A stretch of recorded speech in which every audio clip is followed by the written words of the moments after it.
Sleepy Hollow Season 2, Episode 10, Magnum Opus. I really enjoyed this episode. It was a great one leading up to the fall finale. It had some interesting moments. I think one of the biggest, little moments, oddly enough, is actually the stuff with Irving, because they didn't really touch on it, but it's, of course, a big part of the series, because, well, for one, he kind of just took off in this episode, like, hey, I appreciate what you're trying to do, but I kind of have to do my own thing. I don't want to get anyone else hurt, and I'm gonna try to go underground and figure things out for myself, which unfortunately came basically the day before the end of days. So it seems like next week they could pretty much just be like, hey, we still own your soul, so come help us fight with the Horsemen. And I'm very excited to see if they kind of played that role for his character, which I would love to see, just because it would be very intense for the characters having to fight against one of their own, but also just to see how that would ultimately end. Like, pretty much that entire moment I think would be interesting. Like, everything leading up to the ending and the ending itself, I think could all be very well done, as long as it's, of course, written well, and I think it would be for the show. I mean, I feel like everything's written fairly well in this show, so I'm very excited for that. It was a small little moment in this episode. Of course, the main thing was finding this sword, and it was just trials, and they introduced Gorgons, which, excuse me, a lot of people would probably consider like Medusa or something.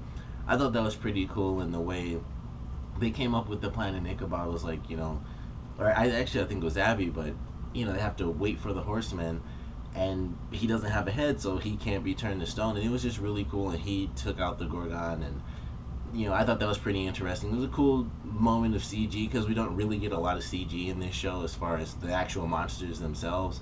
So that was actually interesting, and I thought it was well done.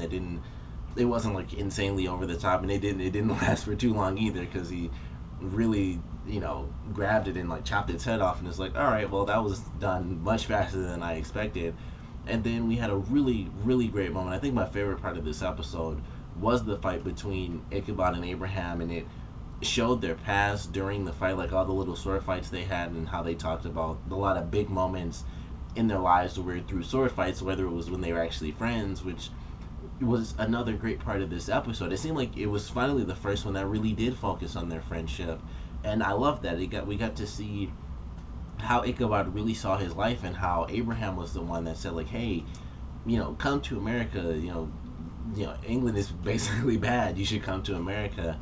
And then he gets to America, and that's how he met Katrina, and that's how he became who he was. And it was just instrumental that his friend was the one that did all that stuff, including him becoming a witness, really, because he was the one who kind of killed him in the end, and their blood fused and all that stuff. So it was just really cool that we got to finally see certain flashbacks that we hadn't, where they were just friends. There wasn't any of the stuff where Ichabod had feelings for Katrina or anything like that, even though I guess they still sort of did. Even in that scene where they met in this episode, you could still see it, but they were still much closer as friends, and there was no real amount of tension or anything like that.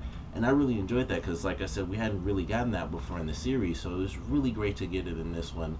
And the fight was definitely really cool, and just them, going back and forth. And Ichabod had some moments, Abraham had some moments too, and then of course by the end he's like, all right, I got my shotgun back, so I'm just gonna shoot you. And when he finally had them at the end, and there was no sword for them to get, he made his decision. And of course, TV being TV, they got saved at the last second. But it was really cool, because I kind of love moments when villains, even though that's kind of how most villains get defeated, it's always like, you know what, I'm gonna watch you suffer in the future, and then of course they get defeated because the good guys win. But I enjoyed that moment, because he could have easily killed Ichabod, but it's that hatred that he has for him isn't just like, oh, I died because of you, or I lost my wife. There are a lot of things. It's like, you were the catalyst, how Ichabod says, like, Abraham's the catalyst for this and that, which led to Katrina being the catalyst for this and that. For Abraham, it's just Ichabod as the catalyst for everything that went wrong. So it was very interesting, and his hatred for him was like, it was so powerful that he said, I'll watch you suffer rather than kill you myself, because that would be more interesting for me to see, because it will last for all eternity. So I enjoyed that. And then of course he takes off, and it's the end of days.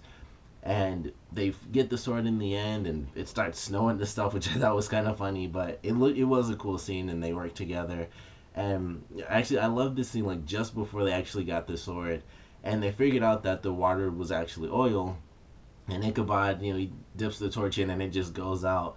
And when he says God's wounds, I thought that was really funny because I've never heard that saying before, so I really enjoyed that because it was so silly.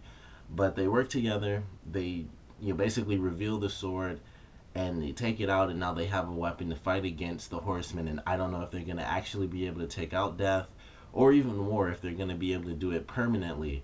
But it's definitely a really big chance that they haven't had since they basically rose the zombie up. I can't think of the actual name of that. I think it was the Kindred, actually. So since they created the Kindred, they haven't had a really strong weapon against the horsemen. So now they do, and I would love it if, for whatever reason, the Kindred just came back out of the smoke, because he just took off in that one episode after the fight. So if he just came back in the fall finale, that would be really cool too, just because it would help them a little bit more. But now they have a weapon against the horsemen again, and I'm very excited to see what happens. I don't know how Irving's going to play into it. Of course, like I said, they could, they still own his soul. They could easily call the guy up and just be like, hey, we need you to come over here and kill some people.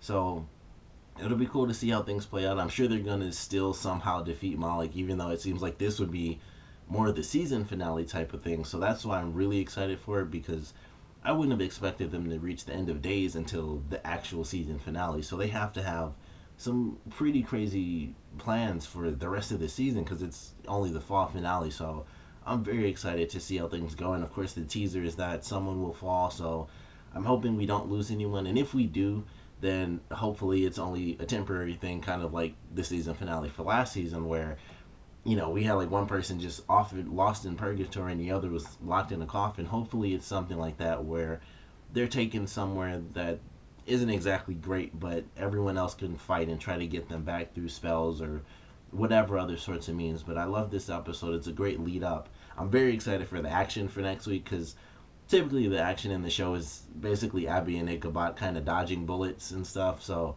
it's always great to see them actually get to fight, especially with Ichabod, because he, of course, has the connection with Abraham, and he has all that military training and stuff, so he knows how to sword fight and things like that. So it's always great when we see that, which is why them fighting was probably my favorite part of the episode, and also the emotional aspect of that, and how they showed the flashbacks, and how they had, these really big moments in life, like Abraham convincing Ichabod to come to America, and then the fight of them kind of over Katrina and stuff, that ultimately led to Abraham dying and becoming the horseman. So, that had a mix of just really cool action and also just the emotional and storyline element to it. So I'm excited for that for next week. And then just all the other craziness that pretty much comes with any fall finale that just makes you excited for the show starting up again in the new year. But of course, comment below. Let me know what you guys thought about this one, your favorite parts, your least favorite parts. And how do you guys think the fall finale is going to go? Like, do you think Malik will somehow, stay alive on Earth? Do you think they're going to officially kill off Malik? Like, what is going to happen? Because they still need a villain. So if Malik gets killed off, they're going to have someone take his place. So maybe more horsemen are going to come. We kind of got teases in season 1 where they temporarily brought the other 2 horsemen. Famine, and I can't think of the other one for some reason. But we had those 2 temporarily, at least. So do you guys think they might come back in if Malik does get killed off, or even if he doesn't, they'll find like another person who will kind of become another horseman or something like that? How do you guys think this, fall finale is going to go? It's the end of time, so everything's just up in the air. But of course, comment below, let me know, and thanks for watching.